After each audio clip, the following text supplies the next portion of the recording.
Hi, I'm delighted to be able to join you today. My name is Adrian Thomas. I've worked in recruitment, mostly in-house, throughout all my working career. Apart from a few roles as HR director here and there, recruitment has been right at the centre of everything I do, and I'm passionate about in-house recruiters and the difference they can make to their organisations that they work within. So I am delighted that I was asked by the team at Horsefly to challenge them to provide you with relevant answers to the key questions that many recruiters are asking today as we start using data and talent analytics and evidence in a way that we've never used before.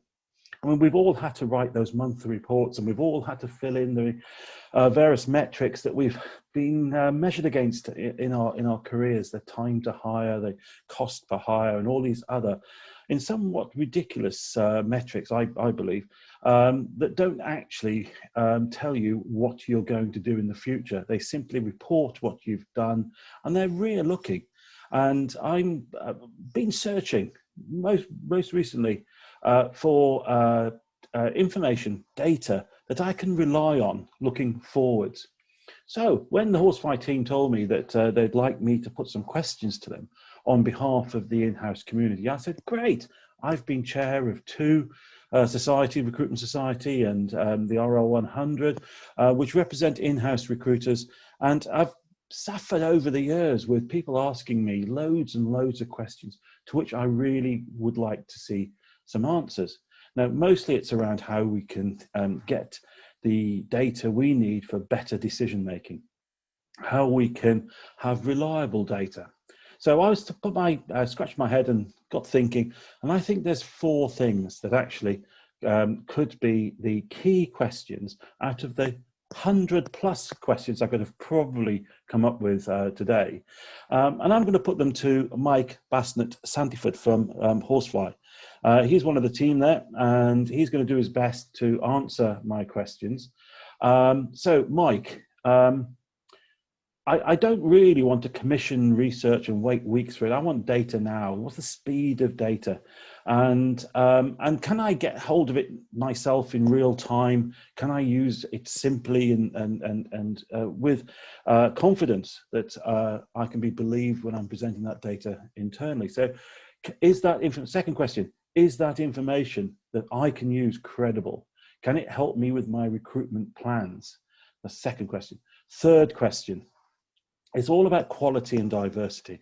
Can the information I have be not just fast, reliable, but can I get quality information, and can I have that information that can help me become more diverse? Diversity has been high in everybody's agendas this year. For me, it's always been high, and I've been a passionate supporter of fair recruitment and recruitment that isn't biased in any way. So where can talent analytics help us with that? And finally, can we use it defensively? It sounds a bit strange, but by defensively, I mean, can it be of such quality that our organizations trust us with the data, that when they set a crazy target for us, that we can go back to them with real data, quality data, and say, it's a great target, but it's going to be hugely difficult to achieve. And we can have a bash at it, but we're going to need different resources or more resources, or we need to do it slightly differently over a longer period of time.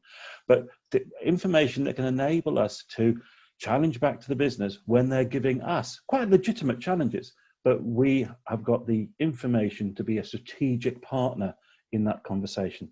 So Mike, perhaps you'd like to take a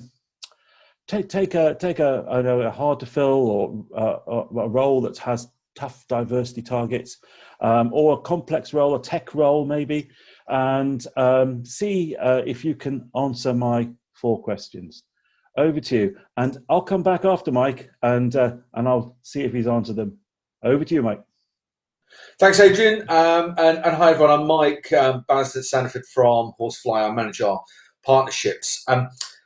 Yeah, I think just what I want to do today is really give a very, very brief synopsis of some of the functionality from within Horsefly. You can get a lot of data, and Adrian's touched on the fact that actually there's probably 100 different questions and probably equal amount of different uses for the data and where and how it can be used. But if I touch on the speed of data, what I've got here is just a few different skill sets that I've started to put in, and these have essentially become an OR, because what I'm looking for is cybersecurity. And this was just something that a particular client of ours was looking at, and I'm getting some suggestions around actually, what else might be relevant within this space, which will allow me to pull up some really, really quick data around what the market looks like. So I can put in specific locations, and I can filter on gender, number of years experience, and I can start adding other search groups as well to build out an AND from a Boolean search perspective, or actually discard certain terms that I don't want to be searched on.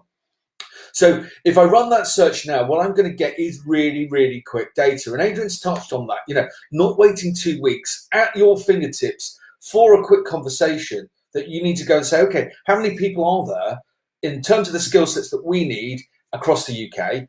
And if we link that then also to the location strategy, what I can start saying is, well, where's my hotspots for this data? For these people. So we can see London and the Southeast, higher density of population. But that doesn't necessarily mean it's going to be the easiest place to recruit, because actually I'll touch on supply versus demand very shortly. But we see candidate numbers, we get a mean average salary, we get a high average salary. We're also pulling in job adverts from right the way across the web in similar ways to the likes of Indeed would do by aggregating from different job boards. Candidate data, and we talk about the integrity of data. This is being pulled from a multitude of social platforms, as well as looking at government working population statistics to make sure that actually we are, displaying really a really good, accurate, indicative view of the marketplace.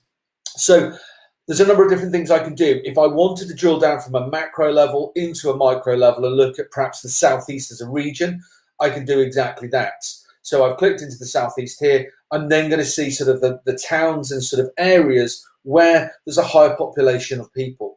Now, when we start talking about the I don't like the term necessarily new normal, but if we look at the market conditions now, where actually more and more people are working remotely, may not go back to an office full time, does that expand your search parameters in terms of where you're looking for that particular candidate or skill set for the organisation? So how can this data really start to say, well, actually, we've always looked at Reading, but could we expand out to the likes of Milton Keynes? Could we go to Oxford, Guildford, and different regions like that?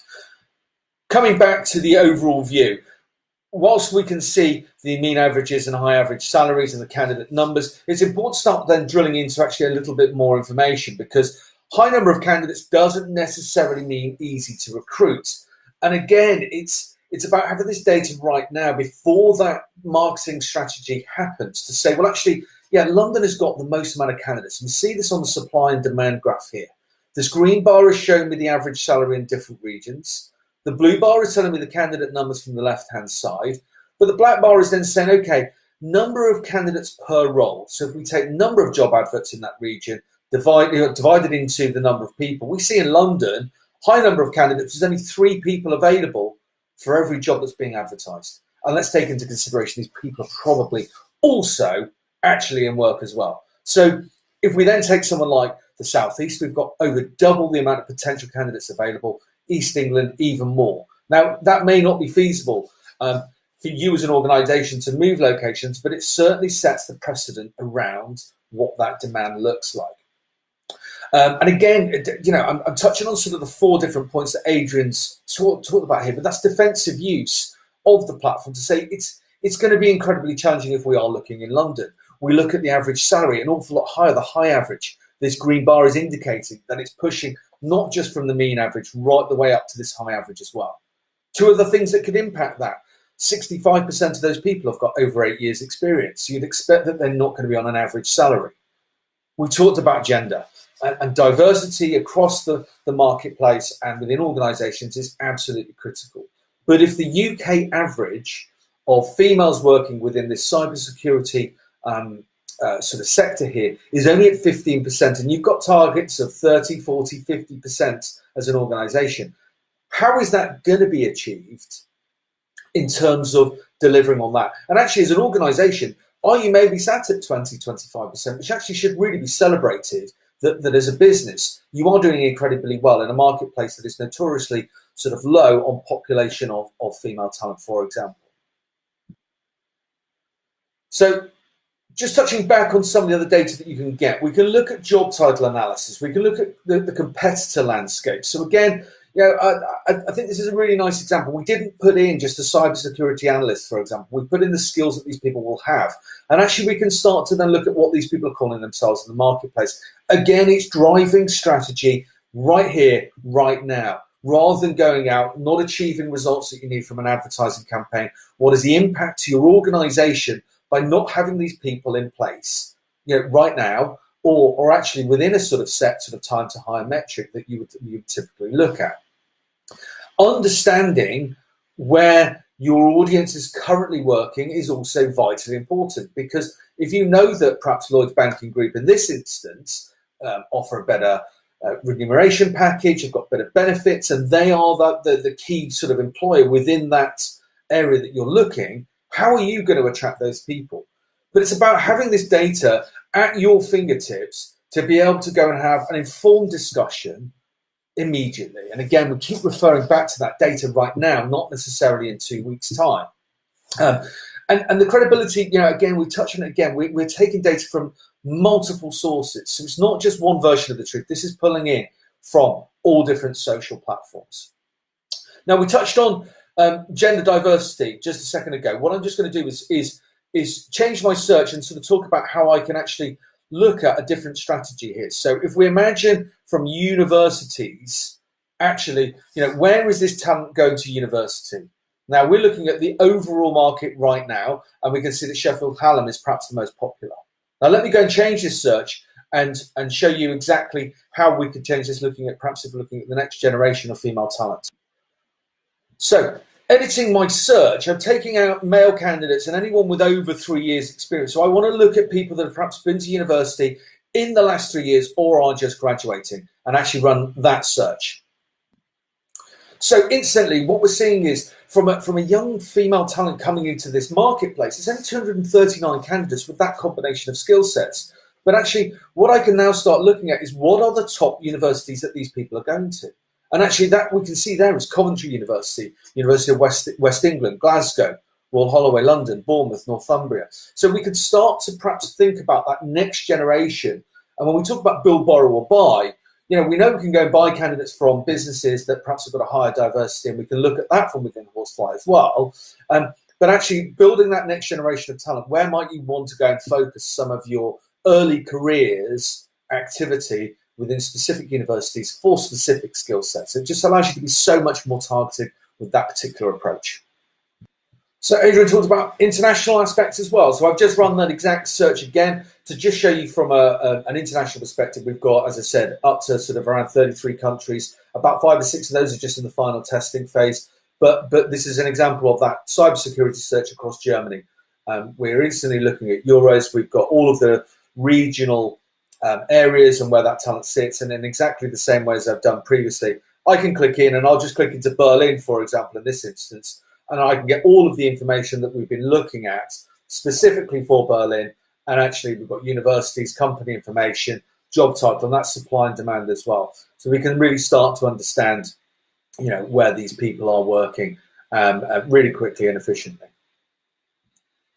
So I think the last point I just really want to go back to is that defensive use. And again, whilst we're talking about using data to look forward and drive strategy, actually, having that data to be able to push back to the business with real-time data as opposed to gut feel becomes incredibly important. It could be that actually Munich is the spot that you're looking for, and actually we can see it's probably one of the highest demands. We can see, gender breakdown 17%. What if you're being pushed to deliver more?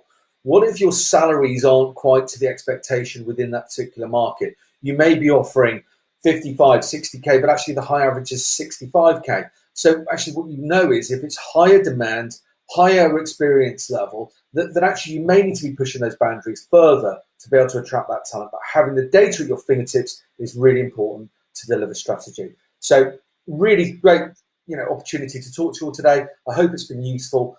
Please do ask any questions. Our contact details are on the video here, and we'll hopefully speak soon. Bye for now.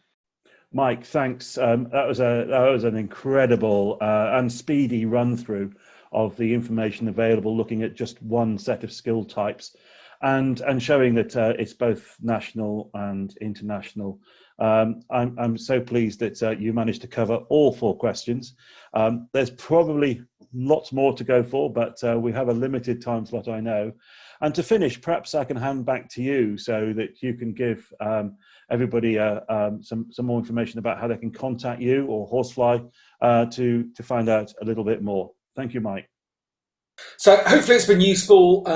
Thanks very much for just taking the time to sort of come through the live demo with us. If there's any questions at all that you want to ask, please do get in touch. My contact details are on here, and look forward to sharing any more information with you. Thanks very much.